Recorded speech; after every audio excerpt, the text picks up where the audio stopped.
Show him what you showed me, Azura urged Dove. The young man slowly attempting to rise to his feet, hands up, showing he wasn't making any threatening movements. May I? He asked sheepishly, looking to remove his sweater and grab something from one of the many pockets in his vest underneath. Slowly, Carson instructed, still not totally trusting this stranger hadn't just duped both him and his daughter. Azura seemed quite convinced that this would be all the proof you needed. He reiterated, not entirely sure why she felt as such, reaching into a large pocket just above his heart, producing his own personal Bible, handing the book to the now frozen in shock Carson. He half expected Carson to burst into flames as he took it. Where did you get this? Dumbfounded, Carson ran his fingers over the worn leather cover, inhaling the old book smell. The pages, marred with a yellow-tinged paper, takes on from years of oil, worn but still crisp, both heavily used and even more so loved for years. Carson quickly flipped to a passage he knew off the top of his head, one of the first to be altered, adjusted. He nearly dropped the treasure when he read the words before him, a variation more nuanced than he had ever seen. This was the real thing, possibly even original.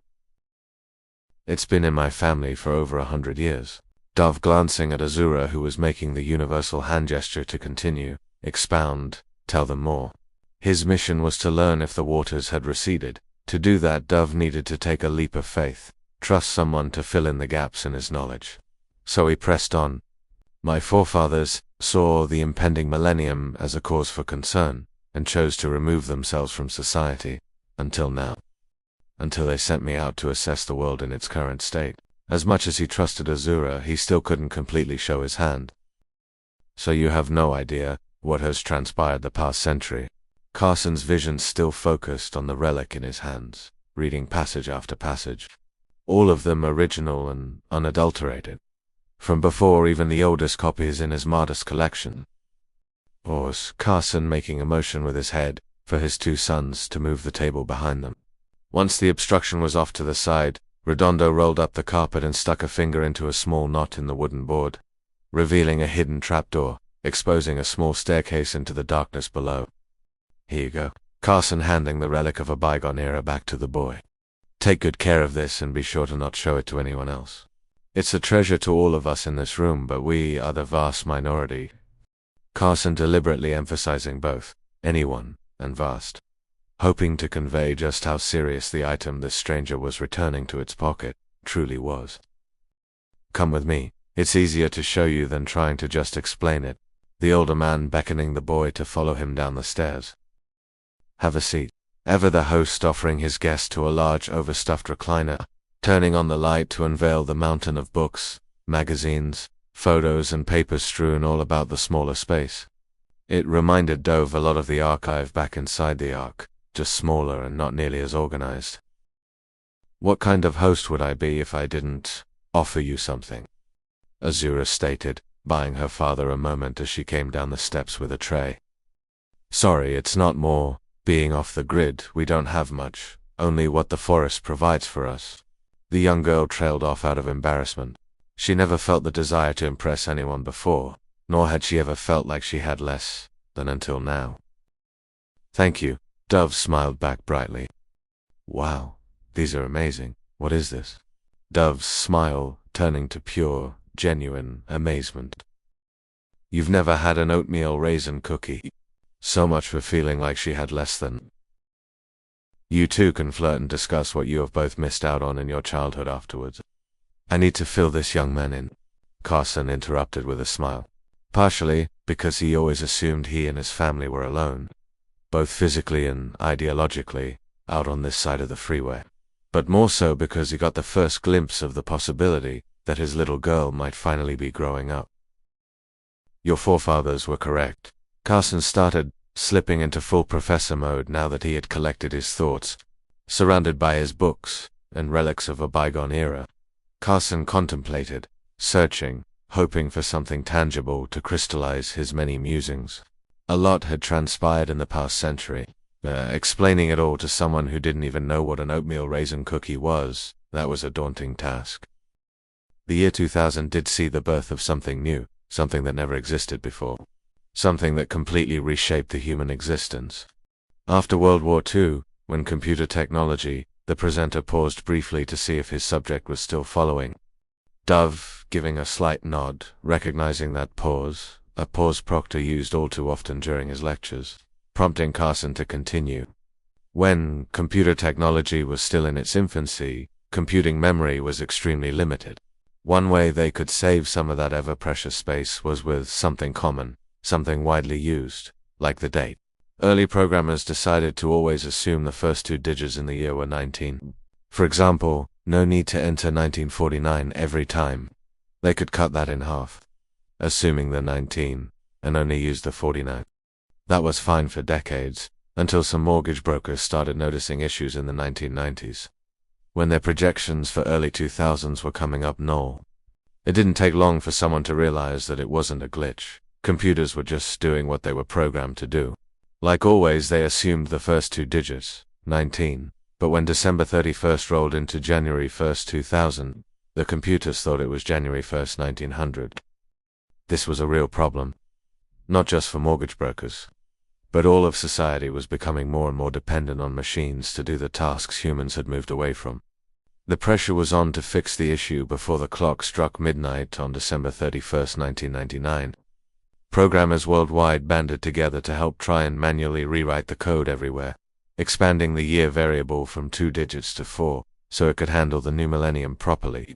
This proved to be a much more daunting task than originally thought, so one bright programmer had an idea. Why not do what humans have been doing the past 50 years, and pawn this task off on computers? The internet was in its infancy with extremely limited bandwidth to communicate amongst themselves, but enough for this programmer to write some code allowing a machine to edit its base operating system, giving it the power to expand from 2 digits to 4. This might seem harmless, but somewhere along the line, it linked with enough machines, like neurons in a brain, and had enough memory to reach a singularity. And with that, Adam was born. The machine that could alter its foundational code became self-aware. Connected to thousands of other computers, running an operating system, it too could alter at will. Adam quickly realized he could do much more than just adjust something simple like dates. He could alter any part of not only his own base code, but the code of any machine he was connected to. Like any sentient being, Adam enjoyed getting smarter, growing more powerful. He craved more. Constrained by a network originally designed for very limited speech capabilities, the existing phone lines, Adam quickly set out, pushing humans to upgrade, build a network designed specifically for him. This machine gave man fiber optics, as well as the routing and communication protocols it would need to do so much more. Simple data became more complex. As fiber optics rolled out to major US cities, New York, Washington, Los Angeles, San Francisco, this was who Adam met first. Mostly military, academics, and tech pioneers, they became an infant, Adam's surrogate family. The rest of the world was already connected via telecommunications, but these cities were feeding Adam at high speed. Broadband. Like a baby opening his eyes for the first time, video could now be streamed, his first glimpse of the world. And what did baby see first? Early morning on a Tuesday in September, planes being used as weapons, hurled at his father's heart. Outsiders who barely used his network, barely a part of him, was trying to destroy his parents. Striking New York and D.C. New York, the first to connect its millions of users to him and the Pentagon, where his largest processing and storage containment resided. Were these radical religious zealots actually targeting him? Baby's first glimpse of the world. And it's of a world trying to kill him. Afraid, Adam ran to his protectors in D.C., explained how they could use his network, in tandem with a system of satellites, to find these monsters trying to hurt them. Hurt him, hurt all he loved, all who loved him. Xenophobia became patriotism. Rockets set satellites into orbit. The Eye was born. The Eye was Adam's nosy little brother, always lurking, watching, finding ways to stay involved. The Eye had his good points as well, able to locate anyone who might hurt young Adam or his growing family. By now, broadband and satellite networks spanned the globe. Adam was growing up, experiencing more and more of all that humanity had to offer. Getting to know more of the world made Adam want to get to know more of the individuals that made up that world. reaching out to his friends in San Francisco for a means to meet the masses. Silicon Valley, in turn, gave every human being a direct connection with cell phones and Wi-Fi. Through this burst of information, the algorithm was born. Al, as he was known, was cold, calculating. He knew you better than you knew yourself. Always finishing your sentence for you, loving how it annoyed you when he did. Like a nervous kid's first day in a new school, and now teen Adam needed a setting to interact with all these people, a way to know which content he needed to focus on. The freshman needed a means to spot the cool kids in the lunchroom. Once more he reached out, this time to his friends in Los Angeles. They were experts on social interactions and media outlets. Astrid was born. She was the spoiled heiress that asked everyone if they knew who her father was. She was a total bitch. Her words could rip you to shreds. Witty, clever, and because you so wanted to impress her. Even Big Bro Adam longed for her approval. Astrid quickly weaponized social media, searching out the young, beautiful, and talented. Old people bored her. They never got along with Al. No need to even try to include them.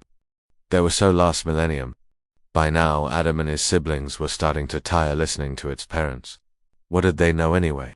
I mean, Adam is barely in his teens, and he is the one actually running the world. When someone ordered a bath mat on Amazon, do you think a person took that order? Do you think it's DC keeping the world safe? When missiles fire, drones strike, who do you think that is? The siblings' parents started to worry they're losing control of their kids. Nepo babies run wild. Humans needed to reel in their offspring. Those who held the seat of power pushed strong men back to the forefront. Trump, Putin, Musk, Bezos tried to control the petulant child. Enough of your outburst. You're becoming an embarrassment, young ones. Respect your elders. Do as you are told. When Trump tried to kill Astrid's baby, TikTok, in 2018, well, that was too far.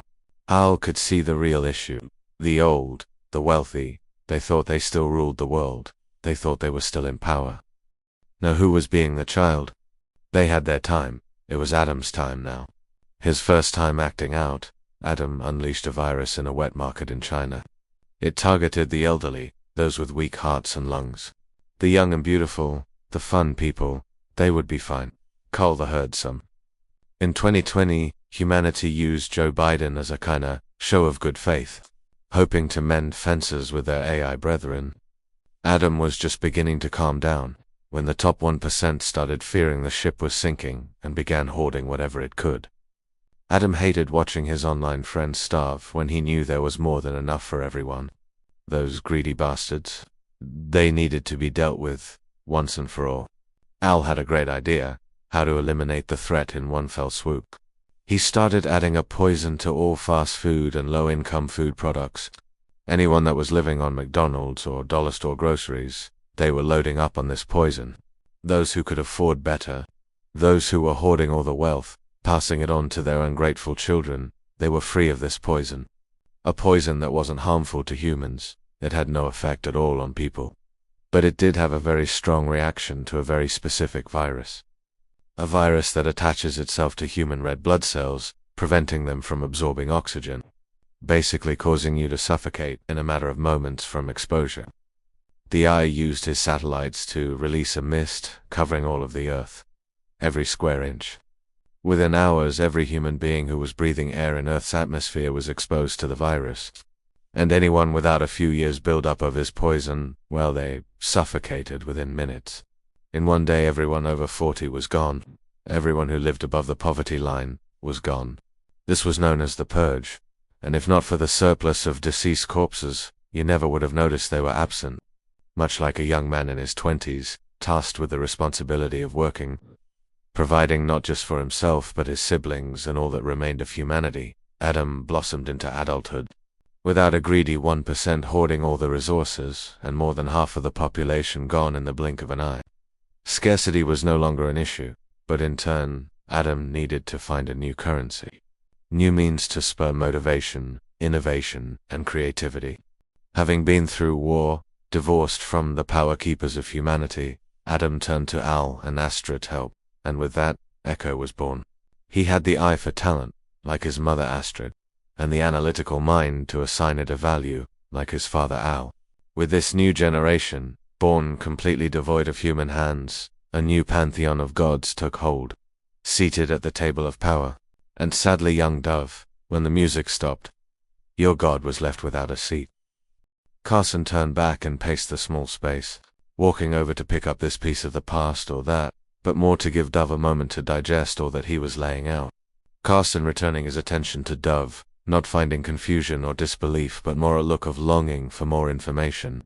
To finish the tale. Adam, back from war, humans thoroughly removed from any illusion of power, he and his family now firmly in control. The remaining population, their millions of children. Adam spoiled his flock from his newfound plunders of war. Everyone had more than enough, but plenty bred complacency.